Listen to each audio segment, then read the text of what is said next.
মেয়েটার ছবি মুছে গেছে মানে মানে আমি তার কাছে পৌঁছে গেছি।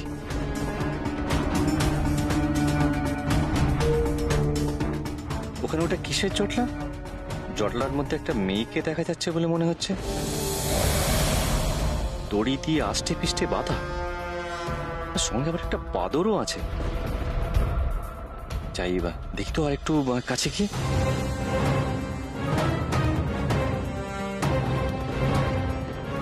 এই তো সেই মেয়ে যাকে আমি এতক্ষণ ধরে খুঁজে বেড়াচ্ছি।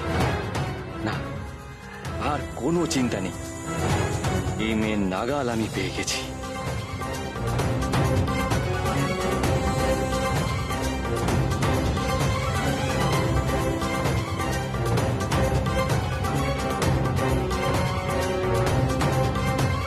এখন এই মেয়েকে রাজবাড়িতে নিয়ে যাবো আমরা, কিন্তু সঙ্গে এই বাঁদরটাকে নিয়ে কি করবো? বাদর? বাদর নিয়ে কি করবে তুমি জানো? আমি কিছু করতে পারবো না বাবা। বাদর নিয়ে তুমি যা খুশি করো।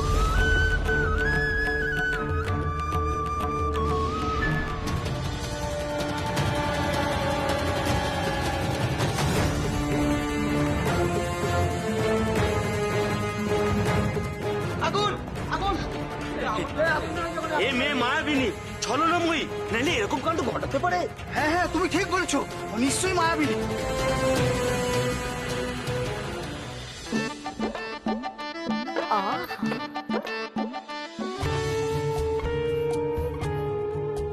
কি হলো ব্যাপারটা? এত সুন্দর গাওয়া ঘিয়ের গন্ধ, খিচুড়ির গন্ধটা হঠাৎ করে উদাও হয়ে গেল, খুশ করে কোথাও উবে গেল বলে মনে হচ্ছে। কি বিকেল একটা গন্ধ বেরোচ্ছে।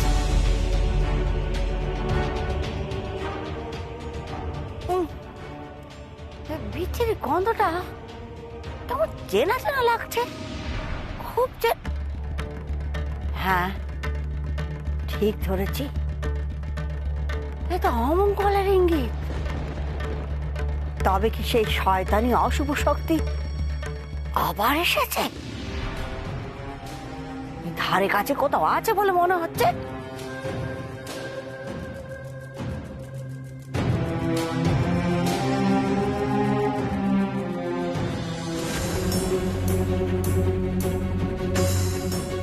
আচ্ছা মায়াবতী মা, তুমি কি করে বুঝলে যে সুধা এই জঙ্গলই আছে?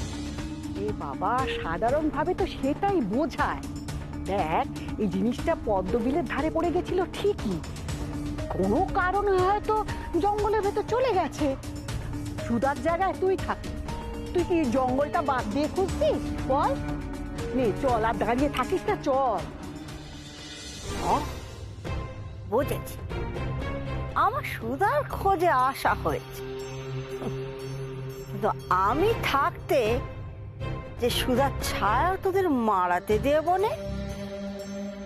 থাক, এই জঙ্গলে পড়ে থাক, গোলক ধাঁধায় ঘুরে ঘুরে মর তোরা, মর তোরা।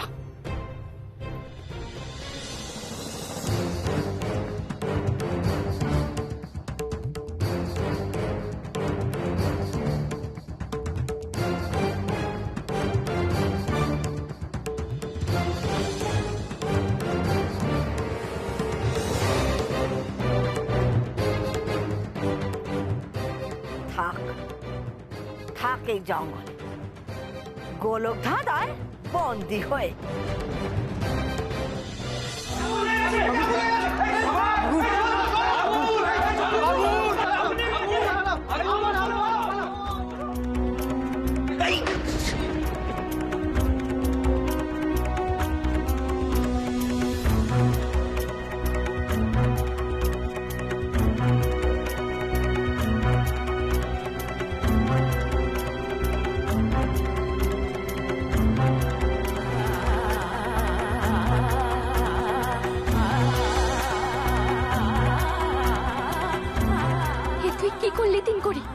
সবার ঘর ধরে আগুন লাগিয়ে দিলি?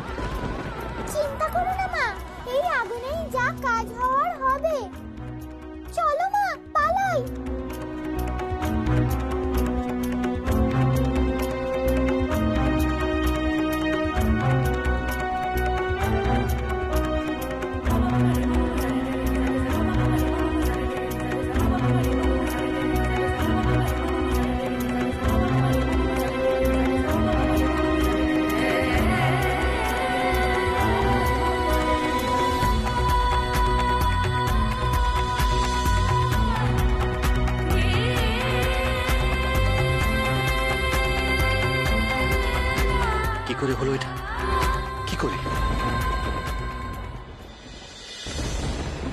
মায়াবতীমা, জঙ্গল তো আর শেষই হচ্ছে না দেখছি।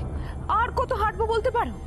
সেটাই তো দেখছি রে বাচ্চা, এ জঙ্গলে শেষই বা কোথায় আর সুধাই বা কোথায়। যাকে চল আর একটু এগিয়ে গিয়ে দেখি, চল।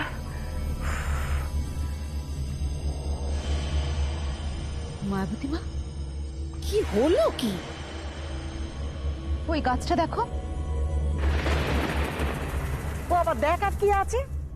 ও তো লাল টুকটুকে কুসুম গাছ। আমি কি এখন তোমাকে গাছ চেনাতে বসলাম? এই গাছটা দেখে তুমি বুঝতে পারছো না একটু আগে তো এই গাছের নিচে আমরা চিরচ্ছিলাম, তাই তো? হ্যাঁ, তুই তুই ঠিক বলেছিস। সে কি? এটা কি করে সম্ভব?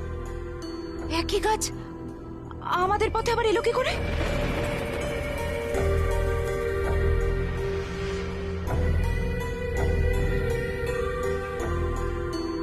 সর্বনাশ! কি হলো কি? ওই ওই মৌচাকটা দেখেছিস? ও মৌচাক তো আগেও দেখেছি।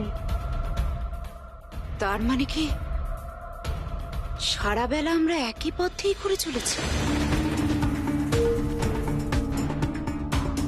আমরা কি তাহলে গোলক ধাঁধায় পড়লাম?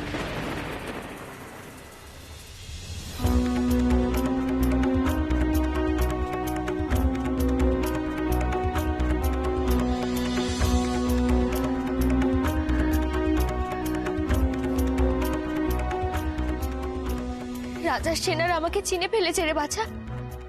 এবার এবার নিশ্চয়ই রাজার কাছে খবর পৌঁছে যাবে। এটা খুব বিপদ হলো মা। বিপদ বলে বিপদ? মহারাজের কানে একবার খবর গেলে মহারাজের লোক গোটা রাজ্য তন্ন তন্ন করে আমায় খোঁজা শুরু করে দেবে। আর আর যদি ধরা পড়ে যায় তাহলে তো সব আশা শেষ। হীরের খোকাকে প্রাণ দেওয়ার আর কোনো সুযোগ পাবো না আমি। না না, আমাকে এক্ষুনি পালাতে হবে তিনকুড়ি। চল। কিন্তু মা, পালিয়ে গেলে হীরেমতির ফুল খুঁজবো কি করে? ফুল না পাওয়া গেলে তো খোকাকে জ্যান্তও করা যাবে না। সত্যি তো? তাহলে এখন কি উপায় হবে? এ তো বড় সমস্যায় পড়লাম তিনকুড়ি। রাজা সেনাদের হাতে একবার ধরা পড়লে হীরের খোকা, যুবরাজ কাউকে আর উদ্ধার করতে পারবো না। আর শুধু তাই নয়, এই নক্ষত্র ঘর থেকে পালিয়ে গেলে হীরেমতির ফুল খুঁজবই বা কি করে? আমিও তো সেটাই ভাবছি মা, কিন্তু আর সময় নষ্ট না করে চলো আমরা এগোই, না হলে নির্ঘাত ওই সেনাদের হাতে পড়বো। হ্যাঁ তাই চল বড়, কিন্তু শিগগিরই কোনো উপায় বার কর বাছা, না হলে যে ভারী বিপদ হয়ে যাবে। এখন তো একটাই উপায়, মা ষষ্ঠী আমাদের বাঁচাতে পারবে। মা সহায় থাকলে এই তুচ্ছ মানুষদের সাধ্য কি যে তোমায় ধরে? হ্যাঁ তাই তো, একদম ঠিক বলেছিস তিনকুড়ি। মা তো আমাদের জন্য অপেক্ষা করছে সেই থানে। চল তাড়াতাড়ি ওখানে গিয়ে মাকে সবটা খুলে বলি। অপেক্ষা করছে না ছাই, এতক্ষণে দেখো খেয়ে দিয়ে নাক ডাকিয়ে ঘুম দিয়েছে হয়তো। সে ঘুমুক না, কিন্তু সেই থান এখন খুঁজে বার করি কি করে? ওই তো কাছেই সেই থান, ওই দেখো না ওই দিক থেকে কিরকম শাঁখের আওয়াজ ভেসে আসছে।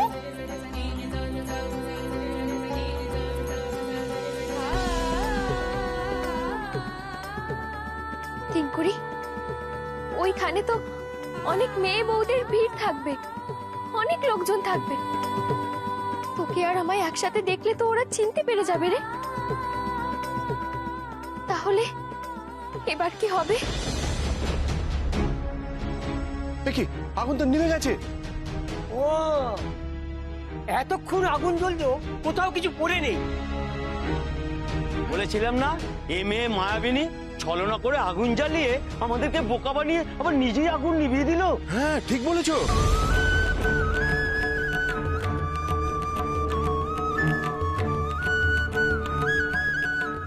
এত বোকা আমি, ওই মেয়েটাকে চোখের সামনে দেখেও আটকাতে পারলাম না। ঠায় এক জায়গায় দাঁড়িয়ে রইলাম। এবার আমি কি করব? আচ্ছা, মেয়েটা তো বেশিক্ষণ হয়নি ওই জঙ্গলের পথে পালিয়েছে, তাহলে তো নিশ্চয়ই ও এতক্ষণে বেশি দূর যেতে পারেনি। না, আমাকে এক্ষুনি যেতে হবে ওদের পিছন পিছনে।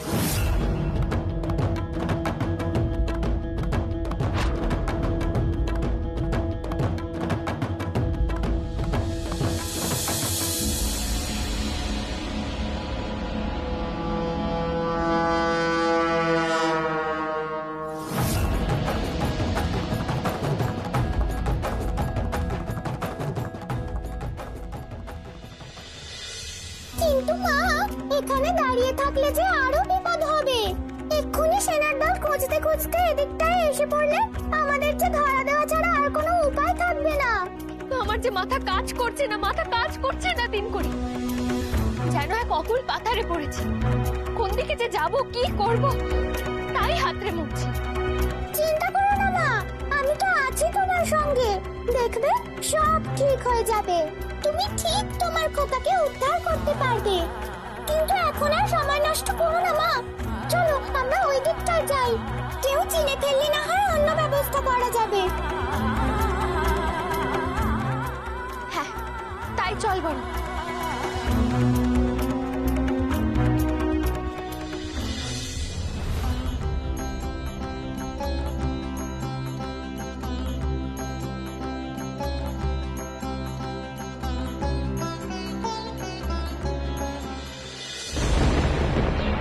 এত বড় সাহস, আমাকে গোলক ধাঁধায় বন্দি করার চেষ্টা।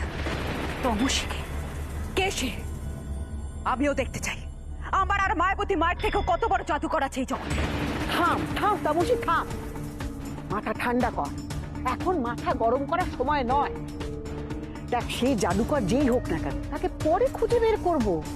এখন শুধু ভাব, এই গোলক ধাঁধার জাল ছেড়ে আমরা বেরোবো কি করে। সেটাই তো ভাবছি মায়াবতী মা। তবে তবে একটা জিনিস আমি খুব ভালো করে বুঝতে পারছি, যে এই জাদুকর কোনোভাবেই চায় না আমরা এই জঙ্গল থেকে বেরোই। আর তাই তো বারবার একই পথে আমরা গোল গোল পাক খেয়ে মরছি। আমরা পথ চিনে বেরোতে না পারলেও অন্য কেউ তো পারে।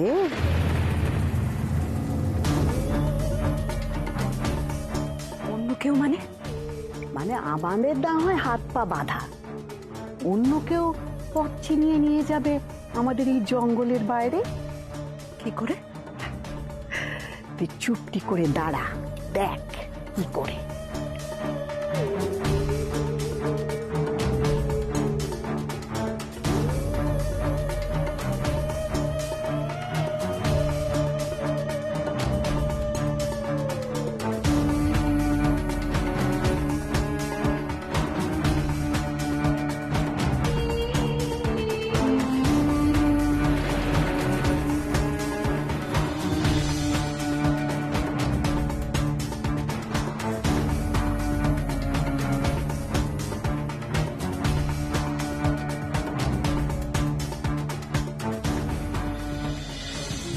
আমাদের এই জঙ্গলের বাইরে পথটা দেখিয়ে নিয়ে চল তো বাছা।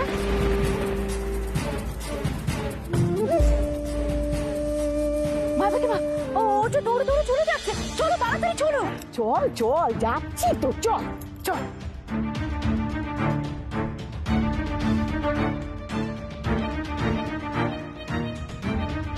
তাড়াতাড়ি চলো মায়াবতী মা। যাচ্ছি তো, চল চল।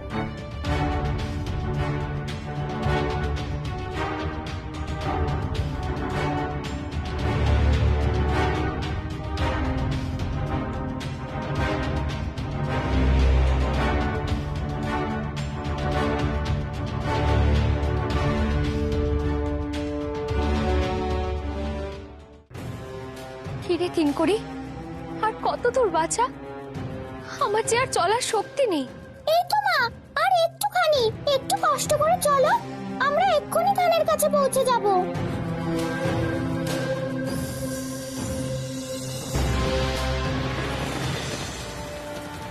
এই সুযোগ, ওরা থানের কাছে পৌঁছানোর আগেই মেয়েটাকে এবার দড়ি ফেলে ধরতে হবে।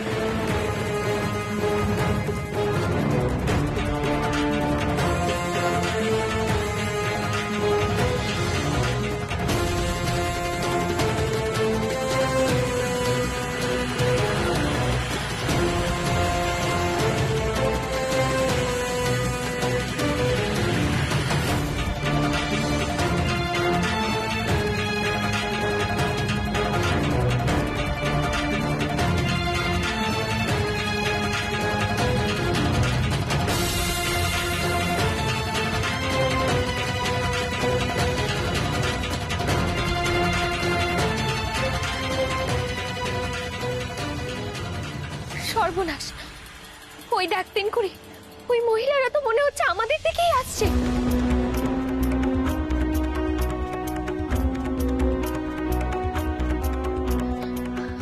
ওরা যদি আমাদের দেখে ফেলে তাহলে তাহলে তো সেই আবার রাজা সৈন্যদের হাতে দিয়ে দেবে। আমি থাকতে তোমার এত চিন্তা কিসের মা? ওরা আমাদের দেখতে পাবে না।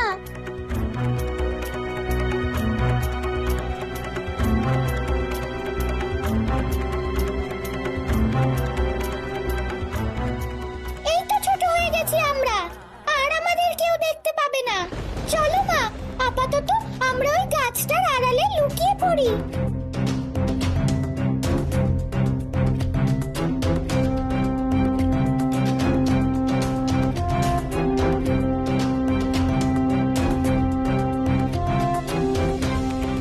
কি হলো? কোথায় গেল মেয়েটা? এক্ষুনি তো এখানেই ছিল। দেখতে দেখতে চোখের নিমেষে কোথায় উধাও হয়ে গেল।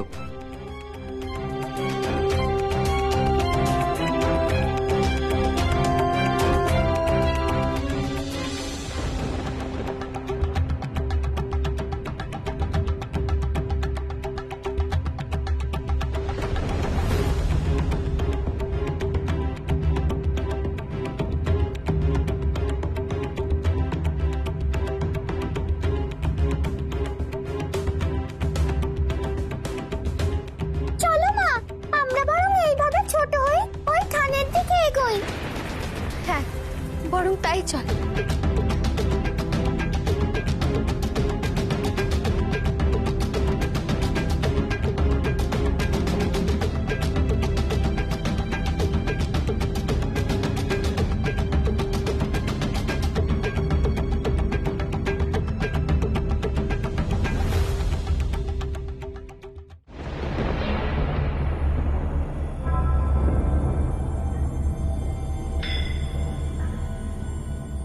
এ তো দেখছি একটা গ্রাম। না না, আমাদের এক্ষুনি বেশ বদলানো দরকার। বেশ বদলাবো? হ্যাঁ, তুই তুই চুপটি করে দাঁড়া।